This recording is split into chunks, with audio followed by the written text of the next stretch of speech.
Bonding. लेखिका अरुणा कौलगुड. कुणाला काही सांगायचं राहून गेलंय का? आपण आपल्या घरात, शेजारी, ओळखींच्या बरोबर, आपल्या मित्रमैत्रिणींच्या बरोबर, कामाच्या ठिकाणी, आपल्या सहकाऱ्यांच्या बरोबर बोलतो ना?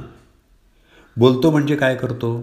फक्त शब्दांची देवाणघेवाण होते का मनातलं खरं खरं बोलतो?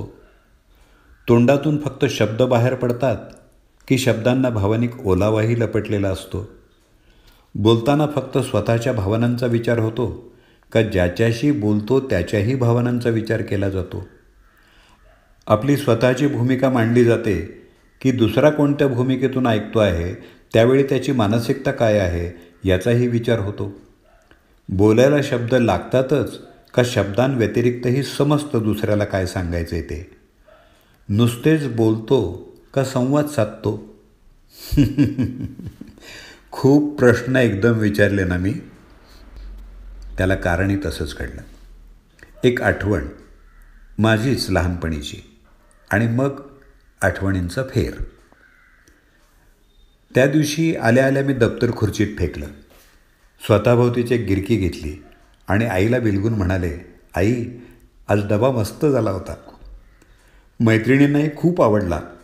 पण इतक्या पुऱ्या करायच्या, त्याही सकाळी सकाळी. म्हणजे दमले असशील ना? खरं म्हटलं तर दमलेच होते ग. पण आत्ता जे तू म्हणालीस ना आणि ज्या पद्धतीनं म्हणालीस त्यामुळं गेली दमणूक माझी.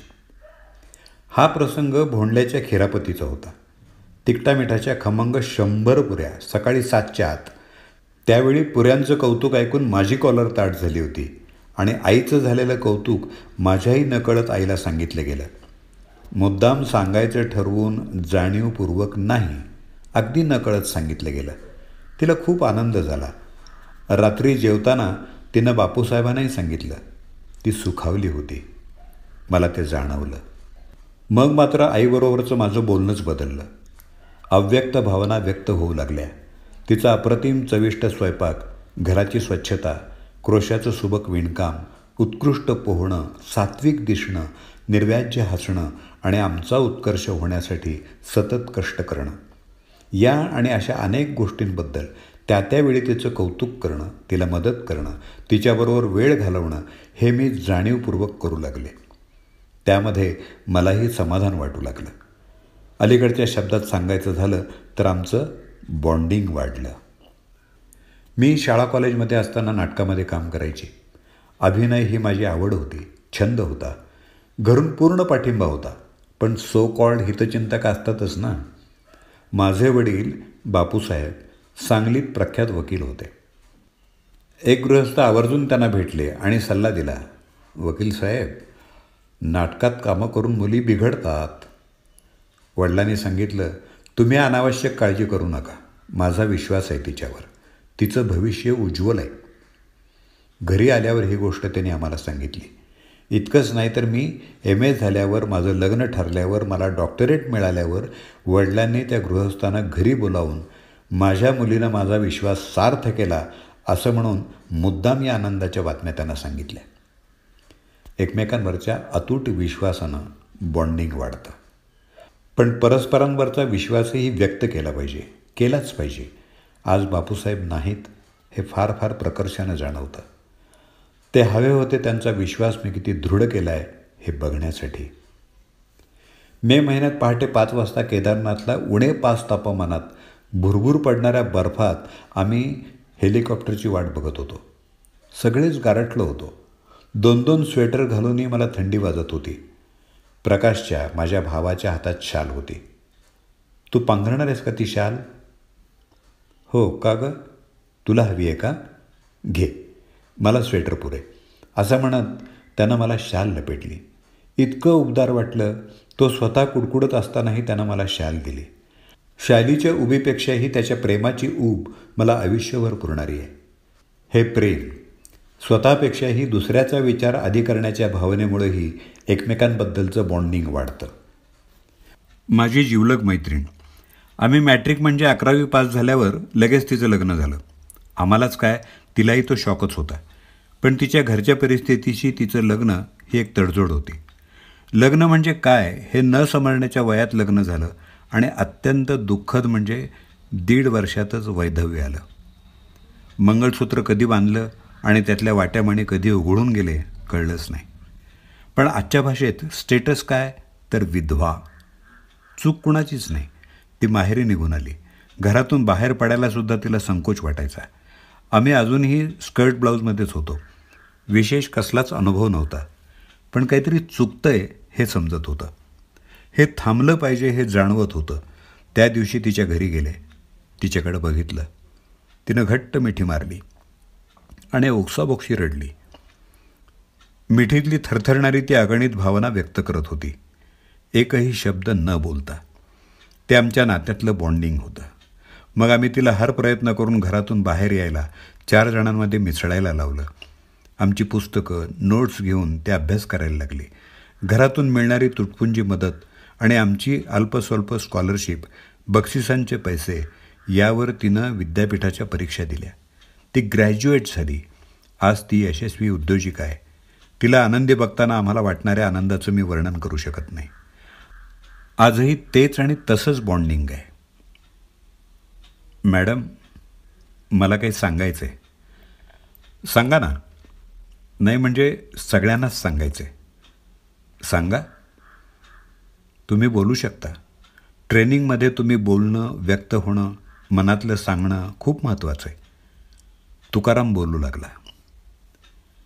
काल ट्रेनिंग संपून घरी जात असताना माझ्या मनात खूप विचार येत होते. खूप आठवणी येत होत्या. माझ्या पत्नीनं माझ्यासाठी, माझ्या कुटुंबासाठी खूप केलं. पण त्याबद्दल मला काय वाटतं ते मी तिला कधीच सांगितलं नाही. ट्रेनिंगनंतर ते सांगणं महत्त्वाचं वाटू लागलं. सांगण्याचं महत्त्व पटलं. मी घरी गेलो. आज पार्वतीशी बोलायचंच असं ठरवलं होतं. संध्याकाळी जेवायला बसलो. तिला म्हटलं, बैस पार्वती, मला तुझ्याशी काही बोलायचं आहे. असं आमच्यात कधी घडत नाही.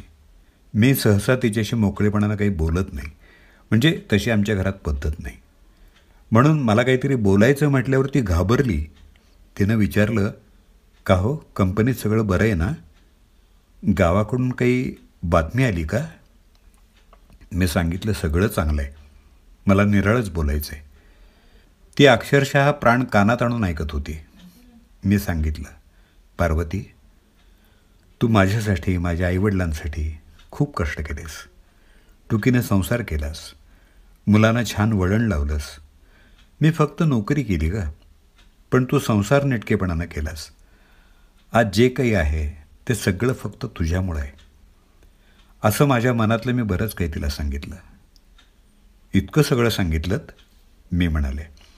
पण पार्वती काय म्हणाली? ती काही बोलली का? माझी उत्सुकता वाढली होती. नाही मॅडम. ती रडायला लागली. ती खूप रडली. मग बऱ्याच वेळानं म्हणाली, मी तुमच्या याच शब्दांची वाट बघत होते.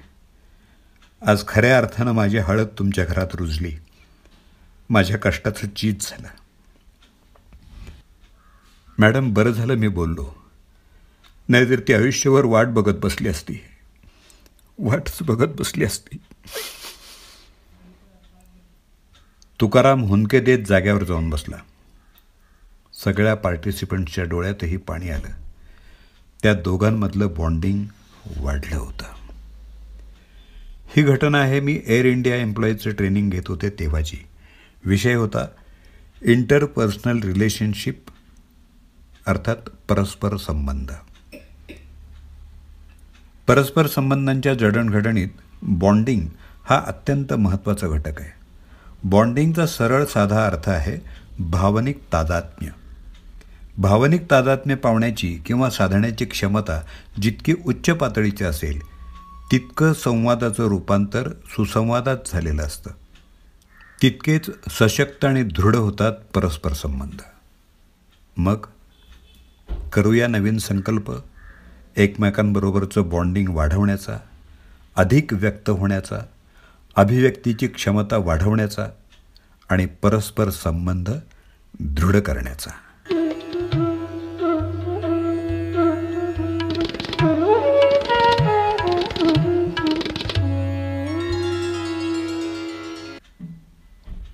लेखिका अरुणा कौलगुड. वाचन दत्ता सरदेशमुख.